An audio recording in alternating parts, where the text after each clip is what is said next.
Assalamualaikum warahmatullahi wabarakatuh. Perkenalkan, nama saya Yulistina Nur DS. Saya sebagai mahasiswa S3 Ilmu Pendidikan Universitas Sultan Ageng Tirtayasa.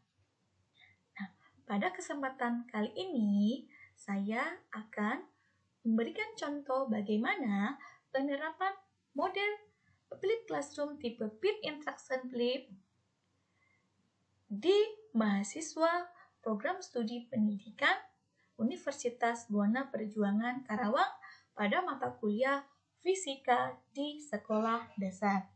Nah, sebelum saya memberikan contoh bagaimana penerapan modelnya, saya akan perkenalkan dulu. Apa itu model pembelajaran inovatif Flip Classroom tipe Peer Interaction Flip? Nah, baiklah. Model Flip Classroom adalah dikenal sebagai model pembelajaran terbalik. Nah, mengapa disebut model pembelajaran terbalik?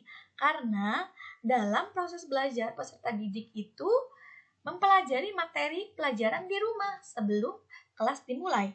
Dan kegiatan belajar mengajar di kelas, ya kegiatan proses belajarnya di kelas itu berupa mengerjakan tugas, berdiskusi tentang materi atau masalah yang belum dipahami peserta didik. Nah, jadi ada dua karakteristik dalam model Flip Classroom ini. Sebelumnya, mereka diberikan bahan ajar, diberikan materi ajar berupa PowerPoint slide, slide PowerPoint, berupa video, itu melalui LMS. Ya. Ada Google Classroom. Kemudian, setelah belajar mandiri di rumah melalui LMS, mereka akan melakukan pembelajaran secara sinkronus. Ya, sinkronus itu berupa kemudian berdiskusi tentang materi atau masalah yang belum dipahami oleh peserta didik. Jadi, ya, model Flip Classroom ini adalah model pembelajaran inovatif. Nah, adapun langkah-langkah yang paling penting dalam model Flip Classroom, yang pertama adalah pre-class atau kegiatan asinkronus melalui LMS. Nah, di sini saya menggunakan LMS Buana Online Course atau BOC yang digunakan di Universitas Buana Perjuangan Karawang. Nah, pada saat asinkronus, jadi mahasiswa mempelajari materi pembelajaran yang di rumah secara mandiri, ya, serta membuat catatan kecil atau ringkasan tentang materi yang belum mereka pahami dengan jelas. Pada saat tahap yang kedua, in class secara sinkronus melalui Zoom, ya. Di sini kegiatannya adalah tanya jawab isi materi ajar berupa slide PowerPoint, ya. Jadi dijelaskan lagi materi yang kurang jelas, ya, oleh dosen atau oleh pengajar, ya. Setelah itu baru diberikan tes soal, ya, tes soal atau pengayaan mengenai materi pembelajaran yang sedang dibahas, ya. Dan yang ketiga adalah setelah menyelesaikan tes soal pertama, lalu mahasiswa saling berargumen, memberikan argumennya, ya, diskusi terhadap soal konsep yang diberikan, ya. Jadi di tahap yang terakhir ini dibagi menjadi beberapa kelompok. Oke, bismillahirrahmanirrahim. Assalamualaikum warahmatullahi wabarakatuh. Waalaikumsalam warahmatullahi wabarakatuh. Oke, selamat pagi teman-teman. Ya, selamat pagi teman semester 2. Kita bertemu kembali di mata kuliah fisika di sekolah dasar.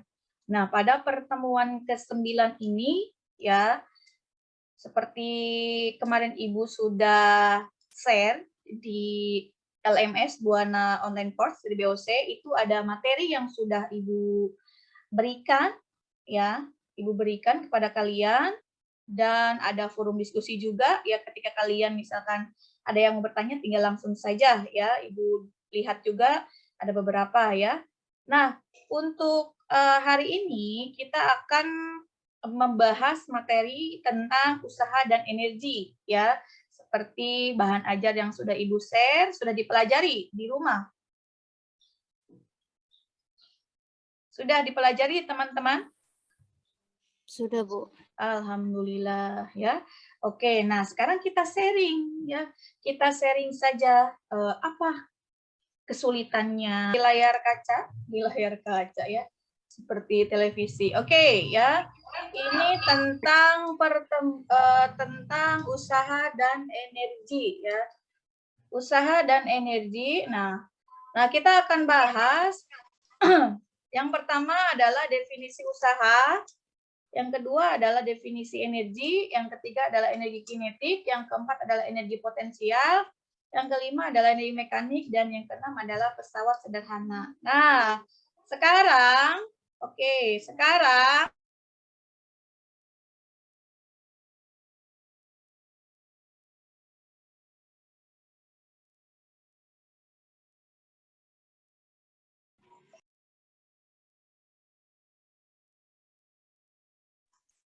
ya, definisi usaha, definisi energi. Nah, sekarang Ibu tanya nih.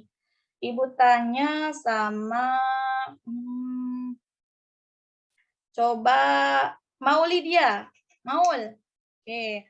Maul sudah baca Maul tentang bahan ajar yang Ibu sudah berikan di Buana Online Course, sudah ya? Oke, coba Maul. Apa itu usaha? Belum baca, Bu. Kenapa belum dibaca? Kan Ibu suruh membaca dulu.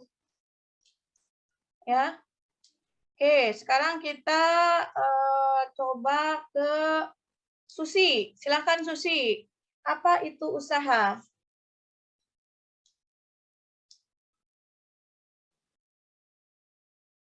Susi Susanti, silakan. Apa itu usaha?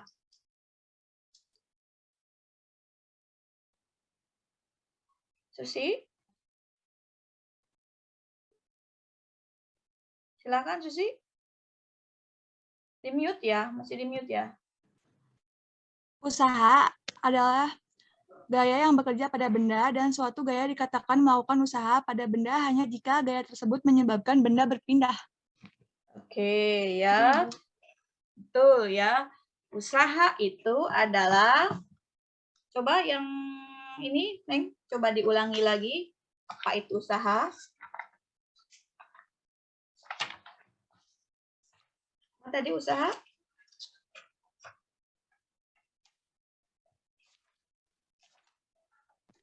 Dilakukan oleh gaya yang bekerja pada benda dan suatu gaya dikatakan melakukan usaha pada benda hanya jika gaya tersebut menyebabkan benda berpindah.